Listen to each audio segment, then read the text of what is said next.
Pero kay Pedro po, pinagkatiwalang iglesia na tatag ni Jesus sa Jerusalem. Iba yon sa puso ng tao yun, sir. Sa puso ng tao yun, inisabi.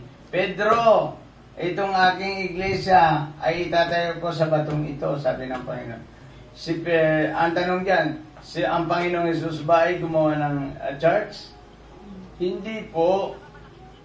Ang Panginoong Jesucristo ay gumawa ng simbahan sa puso ng tao.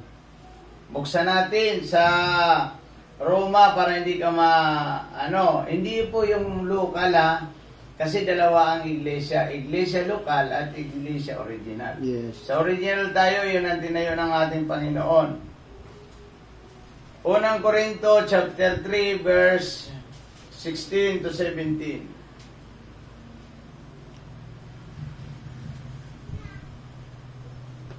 Sige, basa. Hindi ba ninyo alam na kayo templo ng Diyos at ang inirahan sa inyo ang kanya espiritu?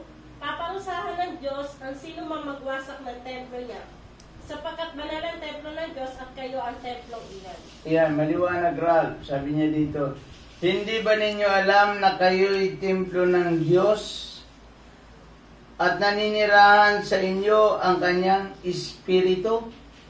O bakit maninirahan sa atin ang espiritu? Kasi yung pangatlong P, pag tinanggap natin si Kristo, inanyayahan natin na pumasok sa ating puso na nirahan ang kanyang espiritu.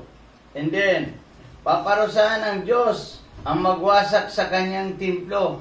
Ano ang ibig sabihin? Wasakin mo ang iyong buhay o iyong katawan ay gagamitin mo sa pagdruga, sa pagbisyo, ay iyan ay nagagalit ang Diyos. Sabi niya dito, sapagkat banal ang templo ng Diyos at kayo ang templong iyan. Ang original na templo na may kaligtasan, iyan yung sarili mo.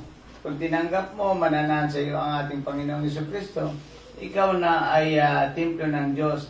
Ang tawag po dyan sa Greek words ay ecclesias, mga taong tumanggap kay Kristo at siya naging templo ng Diyos. Ang tawag po dyan ay ecclesias. Ang iglesia, yan ay mga simbahan lokal.